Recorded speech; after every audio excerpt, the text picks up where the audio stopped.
welcome back to the Touchline Podcast, bringing you another video. Today we're going to be speaking about Manchester United and how far they have fallen this season. But before we get started, make sure you hit the like button, subscribe and comment, and hit the notification bell so you know when we upload a video. Now, in regards to Manchester United, this season has been atrocious. But let's take a look at last season for a bit.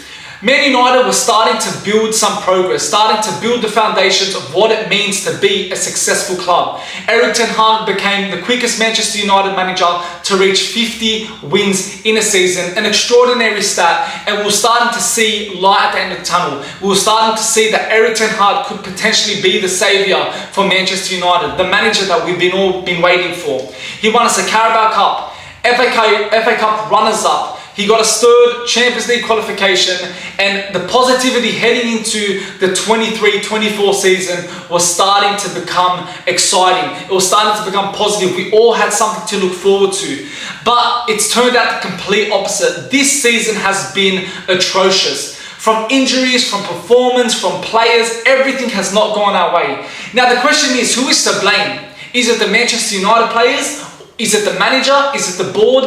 Right now, it's just a bit of both. Everything is everywhere. We don't seem to get fluidity in the team. We're always chopping and changing with the injuries we're having. You know, Lisandro Martinez has been out for the majority of the season. He's came back and got injured again. Varane can't stay fit. Casemiro looks like he's done in the Premier League, done in European football. I think he should be going off to Saudi Arabia soon. And I guess it's not his fault. You know, sometimes these players don't pick themselves, but due to his experience and due to, you know, his ability to play good football, he's getting chosen week in, week out. But he can't handle this Premier League heat anymore and how intense it is. Now, with this season, I want to talk about Marcus Rashford first. This player is on massive wages. Every single week, he's not running back, he's not attacking properly, he's losing the ball every single time, he's lost his confidence. And to have the audacity to come out and blame the fans for abusing you, how can it be abuse when you're not putting performances on the field? Do your talking on the field rather on social media. Get off social media, because us fans, people in England are paying money week in, week out to watch Manchester United, to watch them win games. And you're here putting performances like that, and you have the audacity to speak. Like, come on, you're a Manchester United born and bred. You know what it means to be a Manchester United player, but you're not showing that. You're disrespecting the players that have played for the team, like Roy Keane, Wayne Rooney, Ronaldo, the list goes on. And putting performances like that, you know, low on confidence, you can't fault the fans for that. And yes, you're going to get criticised. Whether it's soccer, whether it's a normal job, if you're not performing, you're going to get criticised, and you're going to take that, and you have to take that. You have no other choice, you know. And he's been one of the biggest problems. Now, I'm not saying he's the main problem, but there's a lot of players in our team that are causing us, you know, to be where we are. Now, I'm not one to blame the manager. You know, we look at Manchester United over the past few years, ever since Sir Alex Ferguson left. We got David Moyes, Louis van Gaal, Jose Mourinho, Ole Gunnar Solskjaer, Ralf Rangnick. Every single one of those got the sack. Now, deserving so, I think they did deserve the sack. But we're at a time now, Manchester United at a time where we haven't won a major trophy in years. It's been since probably 12 years since Sir Alex Ferguson left. And you start to question, should we continue to keep on sacking the manager?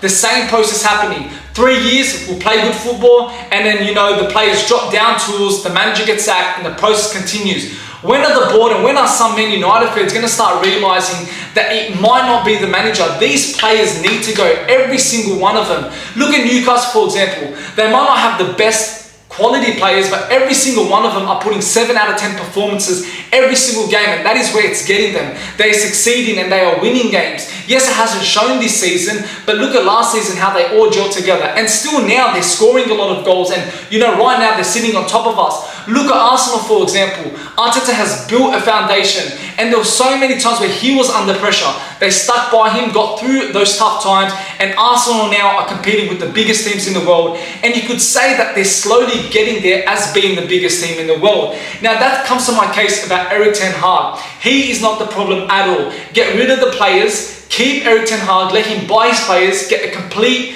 clear out, sell 10 players, bring new 10 players in, so that then we can start to see what he wants to do. Because he's mentioned on a number of press conferences that he hasn't been able to play the way he wants to play. Why? Because these players aren't able to do it. And that is the biggest problem. We have players that just are there for the money. And I've said it before, they don't want to play for the badge, they're just playing for their paychecks. And that is why I say Ten Hag is not the issue. Now, let's buy those 10 players, let's restart next year, and if he's still losing games, then I 100% agree. But until we get rid of these players, until we stick with the manager once and for all, stop chopping and changing, this is not going to solve the issue. You can't keep sacking the manager over and over and over again, because it comes to a point where you've got to start to realize, as I've said before, he's not the problem. It's these players that every single time a new manager comes in, they play good for the first 2 seasons, and suddenly they all want to drop tools. The blame goes on the manager,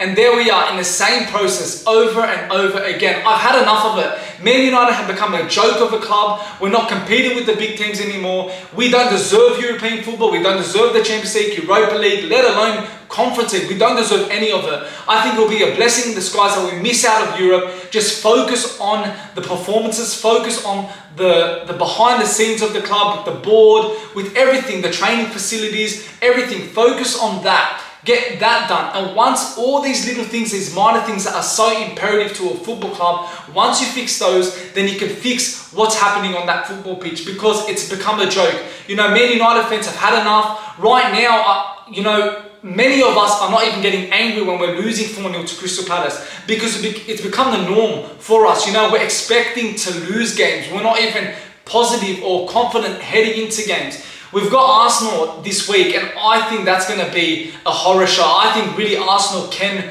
destroy us. Yes, they don't have the best record at Old Trafford, but with the form they're in, they're fighting for the title and they're going to go for it. So Man United got to be really careful that it doesn't become an embarrassment, because it literally could go 5-0 or something like that. So again, I'm Ten Hag in. I'm not blaming him at all. Yes, he's had some moments where you got to question his management decisions. But again, we can't keep going over this cycle. Get rid of the players. But again, you got to remember, Harry Maguire, he was rumoured to leave the club, but look how good he's been this season. Look how strong and a leader he's been for the club, you know. And, you know, I'd keep him just for that reason. You know, he can be a solid defender that comes in, comes out when, you know, we've got players injured. So he's shown a great form of resilience. He's came back and showed his class. And, you know, respect to Harry Maguire, he's received a lot of criticism along the way. And, you know, it's good to see him finally playing some good football and finally playing with confidence. So, yeah, there's so many other players that are